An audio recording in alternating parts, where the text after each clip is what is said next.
to be engaged in the budgeting and resource allocation for constitutional commissions. It is an embarrassment when the Office of the Auditor General is running around begging for funds and saying that the National Assembly has arbitrarily trimmed down their allocations.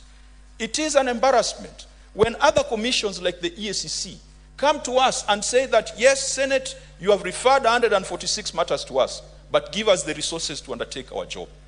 How can the Senate expect the EACC to carry out investigations in 47 county executives and in 47 county assemblies, and yet the Senate is not involved in allocation of budget to that commission? Madam Speaker, we must rise above our partisan political formations and stand for this House. When this House insisted on vetting the Inspector General of Police, I was in this House and Senator Boni Khalwale was there. The initial mischief was to process and fast-track it through the National Assembly. This House stood up, and eventually the IG became a client of both houses. We must also insist that we give effect to Article 249(3). Otherwise, these commissions will have no respect for the Senate. These commissions will not follow up any matter that has been referred to them by the Senate, because he who pays the piper pays, who pays the piper plays the tune or calls the tune. So if they know it's a National Assembly that is involved in their resource allocation, even if there was competing recommendations, you tell EACC to pursue something, they will tell you they're still dealing with the recommendations of the National Assembly, because that's where their bread is buttered. Madam Speaker, let me talk about the interview process. We have the Public Appointments Parliamentary Approval Act. Madam Speaker, this is a statutory instrument, or this is law that relates to how Parliament shall conduct itself when it comes to constitutional and statutory appointments.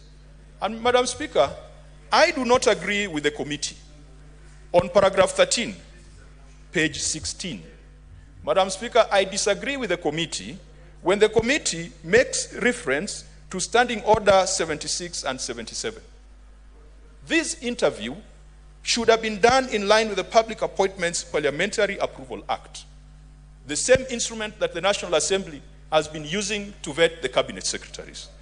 And Madam Speaker, the reason why I say so is that the Public Appointments and Parliamentary Approval Act provides great detail on how this exercise should be conducted. Madam Speaker, that act says that Parliament shall focus on academic credentials, professional training, experience, personal integrity, and background of those who are being proposed to take up constitutional and statutory appointments. Being a member of the Salaries and Remuneration Commission is a constitutional appointment. And so, Madam Speaker, how I wish the committee would have made reference to the Act of Parliament that is currently in existence rather than to Standing Order 76 and 77. That Act, if it would be properly implemented, and not with the kind of mischief that we have seen in past vetting for cabinet secretaries. Madam Speaker, there's a question that has always come up, the question of net worth.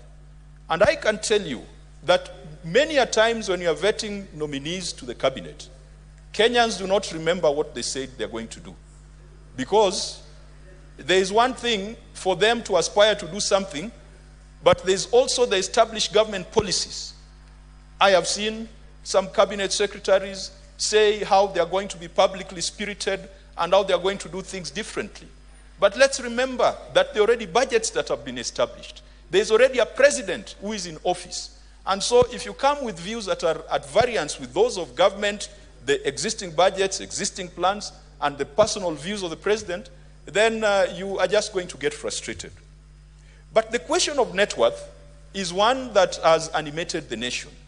I saw a computation of the net worth of the nominees that are currently before the House, without getting to the substance of the matter, to be 10 billion. And Kenyans are offended. Kenyans are offended. What is this magic that politicians play that makes them wealth that serious corporate organizations cannot make? Madam Speaker, before I got into politics, I was in the financial services sector. You will find an insurance company collects revenue of 4 billion Kenya shillings. And at the end of the day, it makes a profit of 50 million. A technical profit. That is once the premiums have been collected and the claims have been paid.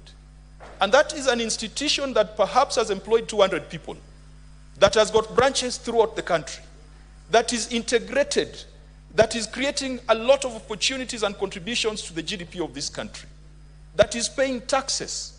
At the end of the day, they'll probably make 50 million as an underwriting profit. What is this thing that members of parliament do that generates them the kind of profits that even insurance companies cannot generate? And it is becoming an insult to the people of this country. The majority who cannot afford, the majority hustlers, we are building for them 2 million houses, 3 million houses, and then we are proclaiming that we are billionaires. How will a billionaire understand the needs and aspirations of that person whose biggest wealth is a 2 million house? Madam Speaker, if we were faithful to this process, even these applicants who are here, we should see an annexure showing how much they are paid in taxes.